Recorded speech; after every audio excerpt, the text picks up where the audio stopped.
What is going on, everybody? It is Luke Beller with the Sideline Scoop, and today is Saturday, which means tomorrow we have our game versus the Jacksonville Jaguars. So I thought today we would cover some of the injuries because there were some more injury news that came out. I think it was yesterday, so I wanted to cover that news today. So we're going to talk about some players who are in, some players who are not going to be playing, and sort of break that down in today's video. Right before I get into it, I just have a question for you guys because you guys are basically here right now watching.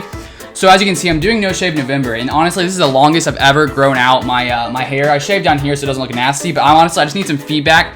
When November is over, should I shave it all off like I usually had it, or should I keep it? Should I trim it? I don't know what to do. So you guys, I just need some help in that area. So drop some feedback in the comments below.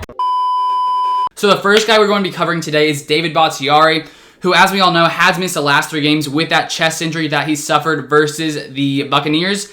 And so we got some good news. He was not on the Friday injury report, which means he will be playing in the game on Sunday versus the Jaguars. And so, of course, you know, Billy Turner was playing at that left tackle position to fill in for Bakhtiari, so it's likely that he'll be moving to the right tackle for Sunday versus the Jaguars. And then another offensive lineman, Rick Wagner, is questionable to play with a knee injury, so I thought I would cover that as well. And then the next guy is probably one of the most important players on our defense, Jaire Alexander, who has played in 26 consecutive games, but it seems like this may be his first game to miss in a long time. So he is doubtful to play in tomorrow's game after suffering a concussion versus the San Francisco 49ers. And I think lots of people thought that because that 49ers game wasn't a Thursday, that maybe he would have enough time to play in this game, but it seems like he's not going to. He's not officially out at the time that I'm filming this video, but he is doubtful to play.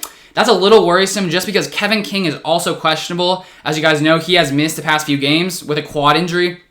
So if Alexander is out and Kevin King is out, who knows what could happen? Because so far this season, this defense has had Jaire Alexander in every single game. And, you know, we have had some bad games, and Jaire Alexander has been playing in those. So I'm a little bit worried with him being out what's going to happen. Because, of course, the Jaguars are coming in with Jake Luton, who is a rookie. He played pretty good last week. He threw for over 300 yards.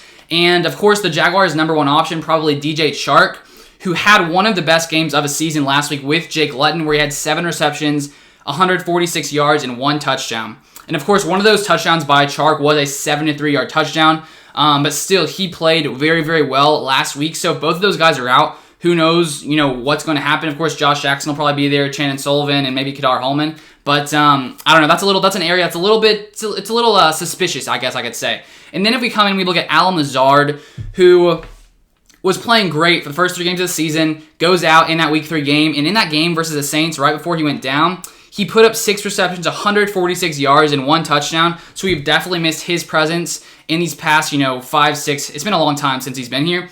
But the thing is with him, he still is a game-time decision, and apparently it may come out that he could get taken off of the IR today, Saturday, that I'm filming this video. So who knows, by the time you're watching this, maybe they've taken him off of the IR. The news could break later today, but so far, as the time I'm filming this, which is 12:15 p.m. Central, he is not off the IR right now, so he's a game-time decision come tomorrow. And one interesting thing to look at with our wide receivers, Davante Adams and Lazard this season have only played in 1 game so far this season together, and that was in the Week 1 game where the Packers destroyed the Vikings. And in that game, Adams had 14 receptions, 156 yards, and 2 touchdowns, and Lazard in that game had, let's see, where is the stats? 4 receptions, 63 yards, and 1 touchdown. So when these guys are back together, that is going to spell problems for the opposing defense, so hopefully he'll be good to go this week. And then a couple more injuries to cover. We have Robert Tonyan, is questionable to play tomorrow. He did not participate on Friday, so who knows, he may not be here to play with us on Sunday. And then Christian Kirksey has also been on the IR, and he may play tomorrow, but he hasn't been taken off the IR yet either. And so it could be later today that Kirksey and Lazard come off the IR. We don't really know yet, so we'll have to wait and see if he'll be available for tomorrow's game. And then there's a few other guys who are questionable. I already said Rick Wagner. Then we got wide receiver Darius Shepard is questionable with a shoulder injury. Equanimous St. Brown questionable with a knee injury. And then 2 safeties. Will Redmond has a shoulder injury, questionable. Vernon Scott, shoulder injury, questionable. So those are basically all the injuries sort of coming into tomorrow's game versus the Jaguars. So that's all I wanted to break down in today's video. But as always, make sure you drop a like on the video so it boosts, the video in the YouTube algorithm. And also, if you've yet to subscribe, I post Packers content pretty much every day. So if you're a Packers fan, you may enjoy that. You may want to subscribe and also turn on your post notifications because, it sends a video right away to you. But that's all I wanted to cover today. Thank you guys so much for watching, and hopefully we have a great game tomorrow versus the Jaguars.